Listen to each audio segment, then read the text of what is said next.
بسم اللہ الرحمن الرحیم الحمد للہ رب العالمین الرحمن الرحیم اللہم صلی علی محمد وعلی آل محمد رب ارحمہما کما ربیانی صغیرا اللہم انی اسألوک بسمک یا اللہ یا رحمن یا رحیم۔ السلام علیکم ورحمۃ اللہ وبرکاتہ۔ ثم الحمد للہ کہ اللہ تعالیٰ نے ہم کو مسلمان پیدا فرمایا، اپنے پیارے محبوب کا امتی پیدا فرمایا، ہمیں وہ نعمت عطا کی جو خود اس ذات کو پسند تھی، ہمیں وہ دین دیا جو اللہ رب العزت خود پسند کرتا ہے اور پسندیدہ دین ہے اس کا یہ۔ جتنا بھی اللہ کا شکر ادا کریں وہ کم ہے۔ میں تو یہ کہتا ہوں کہ ہر مومن کو ہر پل اللہ رب العزت کا شکر ادا کرتے رہنا چاہیے۔ جب بھی آنکھوں سے کوئی اس کی قدرت دیکھے یا اسے کوئی نعمت حاصل ہو تو وہ اپنے رب کا شکر ادا کرے، اس کی زبان پر الحمدللہ کا لفظ جاری رہے، اس کی زبان پر اس کی تعریف جاری رہے، لا الہ الا اللہ۔ نبی کریم صلی اللہ علیہ وسلم نے فرمایا کہ اللہ کو دو چیزیں بہت ہی پسند ہیں، ایک لا الہ الا اللہ اور دوسرا الحمدللہ کہنا۔ سب سے بہترین جو ذکر ہے وہ لا الہ الا اللہ ہے، اور سب سے بہترین جو دعا ہے وہ ہے الحمدللہ۔ اللہ والو، اللہ رب العزت نے اپنے نبی کی امت پر اتنے احسانات کیے کہ انسان گننا بھی چاہے تو نہیں گن سکتا۔ انسان جدھر نظر اٹھائے گا اس طرف اسے ہر طرف ہی اللہ کی قدرت، اللہ کی رحمت اور اس کی عطا ہی نظر آئے گی۔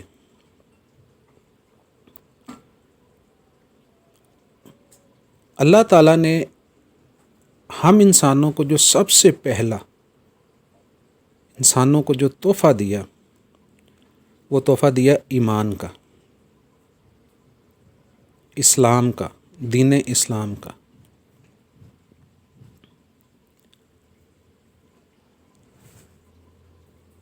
اس بات کا اندازہ آپ اس سے لگائیں کہ اللہ خود قرآن پاک میں ارشاد فرماتے ہیں، سورۃ آل عمران کی آیت نمبر 19 ہے، بے شک سچا دین اللہ کے نزدیک اسلام ہی ہے۔ بے شک یعنی کہ کوئی شک نہیں ہے اس میں، سچا وہ چیز جس کی تصدیق ہو چکی، وہ ہے دین۔ کس کے نزدیک؟ اللہ رب العزت کے نزدیک۔ اب اللہ رب العزت خود ارشاد فرمائیں تو آپ اس بات کا اندازہ لگائیں کہ پھر ہم کیوں نہیں خوش قسمت، ہم اس کا کیوں نہ شکر ادا کریں کہ اس نے ہمیں ایمان کی حالت میں رکھا۔ اور اللہ کے ہاں گمان بھی یہی رکھنا چاہیے، اور ہے بھی اور ہونا بھی چاہیے کہ اللہ ہمیں جب موت بھی آئے تو ایمان کی حالت میں آئے۔ ہم اس وقت بھی یہ کہتے ہوئے اس دنیا فانی سے جائیں، لا الہ الا اللہ محمد رسول اللہ، اے اللہ تیرے سوا کوئی معبود نہیں اور محمد رسول اللہ تیرے رسول ہیں۔ سب سے پہلے یہ کلمہ واجب ہے پڑھنا ہم مسلمانوں پر، زبان سے اقرار کرنا ہے۔ کتنا پیارا دین، کتنا سچا دین اللہ تعالیٰ نے ہمیں عطا کیا، اپنے نبی کو دیا اس نے۔ ایک جگہ اور پر سورۃ عمران میں کہتے ہیں، اللہ رب العزت ارشاد فرماتے ہیں، اور جس نے اسلام کے علاوہ کوئی اور دین پسند کیا اسے قبول نہیں کیا جائے گا۔ پہلی جگہ پر فرما دیا کہ سب سے پسندیدہ جو دین ہے وہ میرے نزدیک اسلام ہے۔ پھر ساتھ یہ بھی فرما دیا کہ اسلام کے علاوہ اگر تم لوگ کسی اور دین کو پسند کرو گے تو میں اسے قبول نہیں کروں گا۔ واضح کر دیا۔ اب ایک شخص ہے، اس کو کوئی چیز دنیا میں پسند آ جاتی ہے، کوئی گاڑی اس کو پسند آ جاتی ہے، وہ کہتا ہے جی میں نے تو یہ ہی گاڑی لینی، لیکن اس کے پاس کوئی اس کے جیسی اور گاڑی رکھ دیں تو وہ کبھی بھی اس کو پسند نہیں کرے گا۔ کیوں؟ کیونکہ اسے پسند آ گئی تھی جو اس نے پہلی چیز پسند کی ہے۔ اس سے اگر کوئی چیز اس سے بہتر بھی ملے گی وہ کہے گا نہیں، مجھے وہ چیز پسند ہے جو میں نے پہلے لے لی ہے۔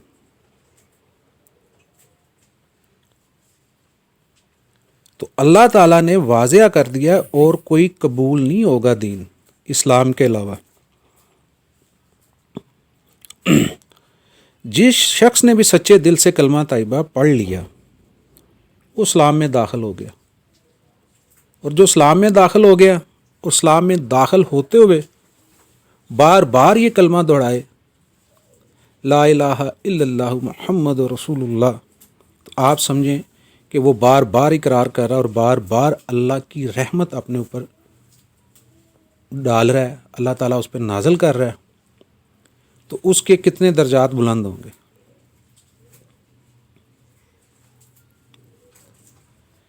تو ہم لوگوں کو ہر پل اللہ تعالیٰ کا شکر ادا کرنا چاہیے کہ اے اللہ رب العزت، ہم تیرا شکر ادا کرتے ہیں کہ تو نے ہمیں ایمان کی حالت میں رکھا، تو نے ہمیں ایمان عطا کیا، ہماری نسلوں کو بھی عطا کرنا۔ اللہ والو، یہ اتنی بڑی نعمت ہے ایمان کی، اتنی بڑی نعمت ہے کہ اس کے آگے اور کوئی بھی نعمت میرے خیال میں کچھ بھی نہیں۔ جس کو ایمان حاصل ہو گیا اس نے اللہ اور اللہ کے رسول کو بھی پا لیا، اس نے دنیا جہان کی ہر چیز کو پا لیا۔ بس آپ لوگوں سے یہی گزارش ہے کہ دن میں ایک بار، کم از کم ایک بار، یا جب بھی آپ کو اللہ کی نعمت کا شکر ادا کرنے کا موقع ملے تو کہا کریں، اے اللہ ہم تیرا شکر ادا کرتے ہیں کہ تو نے ہمیں ایمان کی حالت میں پیدا کیا اور ہمیں ایمان کی حالت میں یا اللہ اس دنیا سے لے کر جانا۔ دین اسلام سے بڑھ کر اور کوئی چیز نہیں پیارے بھائیوں۔ اپنے بچوں کو بھی، اپنے ساتھیوں کو بھی، اپنے جاننے والوں کو بھی دین اسلام کی تعلیمات اور اس کی اہمیت کو بتایا کریں کہ دین اسلام ہے کیا۔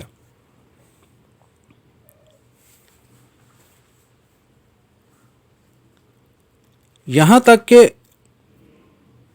نبی کریم صلی اللہ علیہ وسلم کا ایک فرمان ہے، آپ صلی اللہ علیہ وسلم نے فرمایا کہ مجھے حکم دیا گیا ہے کہ میں لوگوں سے اس وقت تک جہاد کروں جب تک وہ لا الہ الا اللہ نہ کہہ دیں۔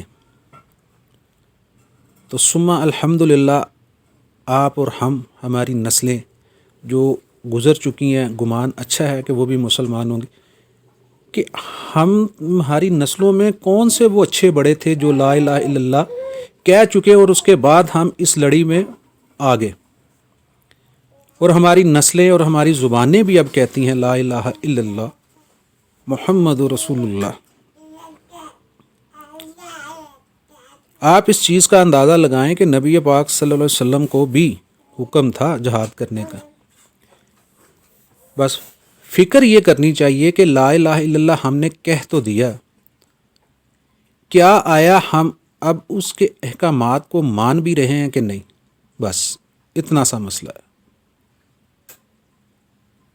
جو آج کل مسلمانوں کو سمجھ میں نہیں آ رہا۔ کلمہ تو پڑھ لیا لیکن عمل بہت کم ہو گیا۔ کرنے والے عمل کرتے ہیں، کرنے والے عمل کرتے ہیں، وہ یہ نہیں کہتے کہ میری قسمت میں یہی تھا،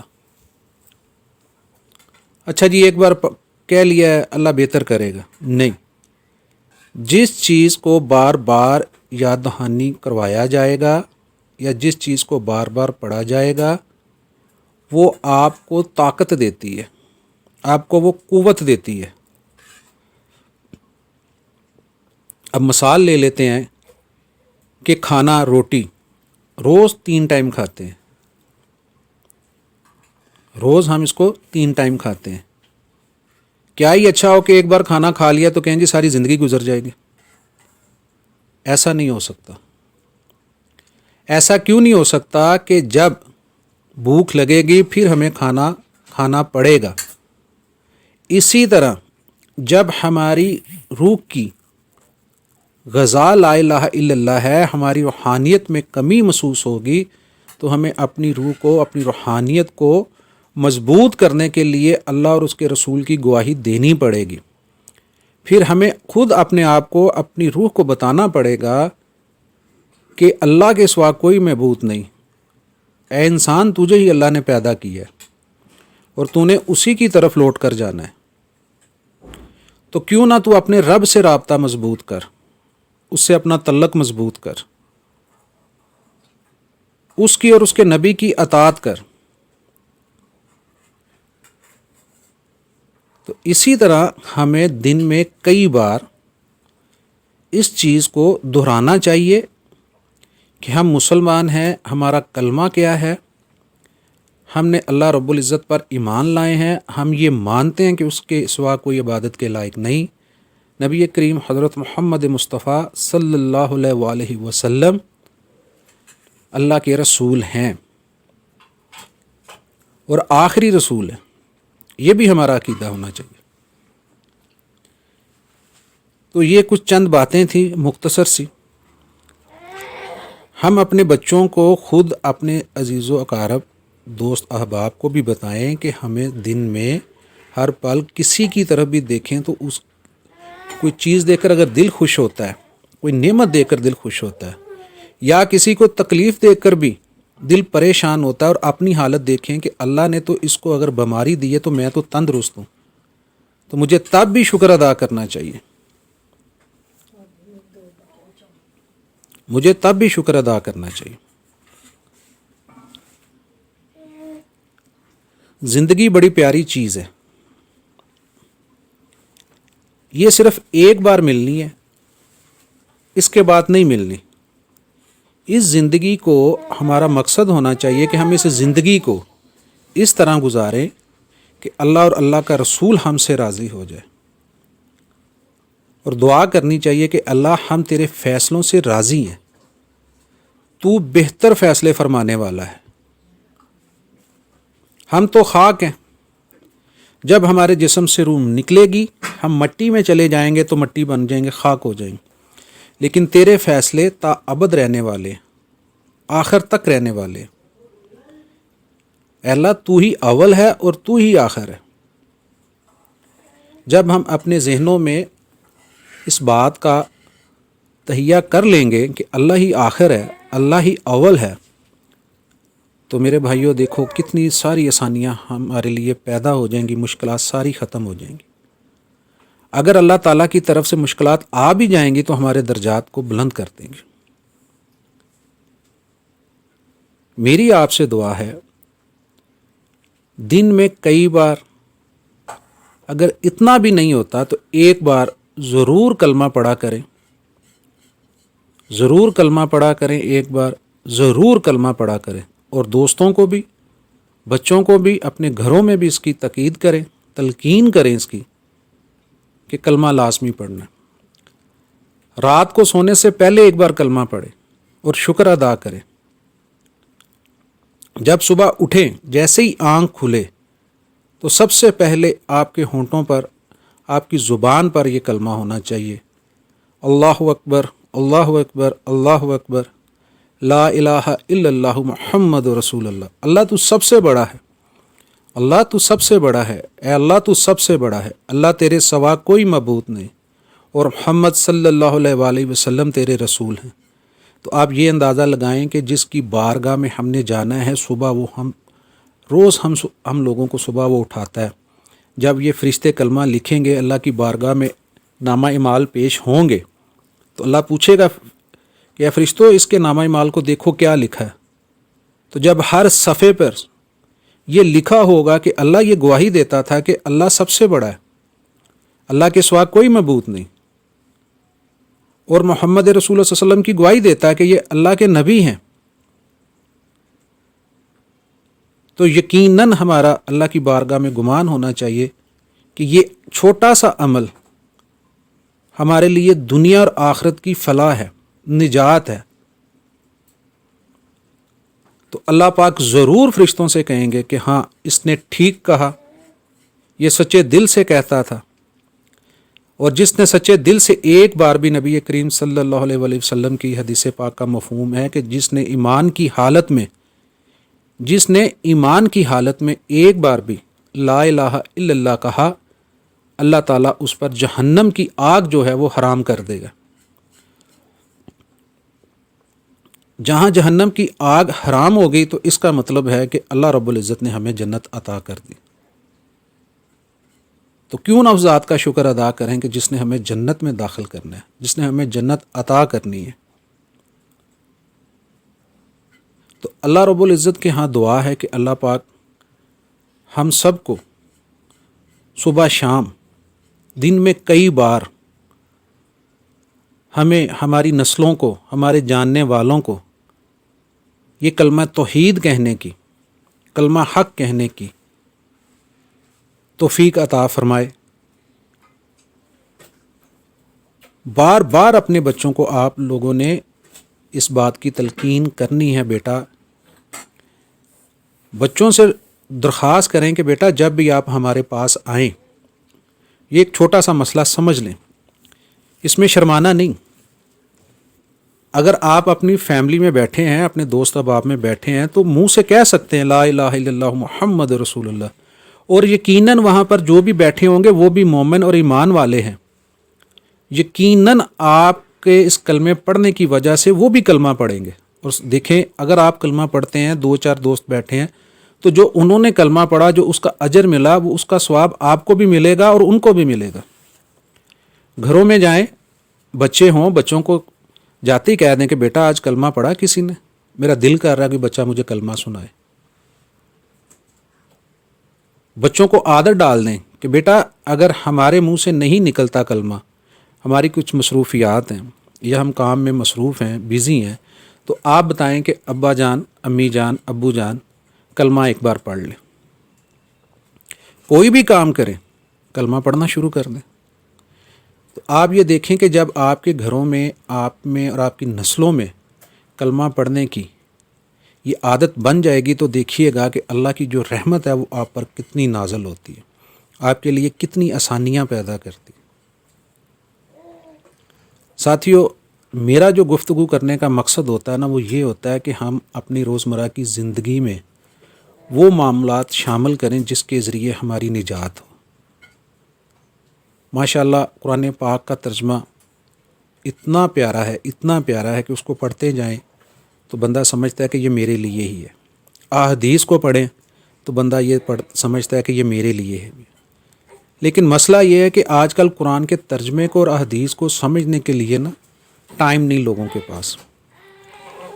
لیکن جب ہم اپنی زندگی کے معاملات میں اپنی اصلاح کے لیے قرآن اور حدیث کی باتوں کو شامل کریں اور ساتھ ساتھ اپنی اصلاح کے لیے روزمرہ کے واقعات کو شامل کریں کہ اگر ہم اس کام کو اس طرح کریں، اس معاملات کو اس طرح سے کر لیں، تو انشاءاللہ تعالی ہمارے لیے آسانیاں پیدا ہو جائیں گی. اللہ رب العزت کے ہاں دعا ہے کہ اللہ پاک ہمیں عمل کرنے کی توفیق عطا فرمائے. اور میرے لیے اور میرے ادارے کے لیے بھی دعا کیجیے گا کہ اللہ پاک اس کو کامیابیاں عطا فرمائے. میری والدہ جو کہ اس وقت دنیا فانی سے جا چکی ہیں، سب سے گزارش ہے کہ ان کے لیے ایک بار کلمہ پڑھ کر ان کی روح کو اصال ثواب کر دیں، اور اس کے ساتھ پوری امت کو، اپنے عزیز و اقارب کو، اپنے ماں باپ، بھائی بہن جو بھی دنیا فانی سے چلا گیا، ان کو بھی اصال ثواب کر دیں. اللہ پاک ہم پر اپنی رحمت اور برکت اور عافیت پیدا فرمائے. السلام علیکم رحمۃ اللہ وبرکاتہ.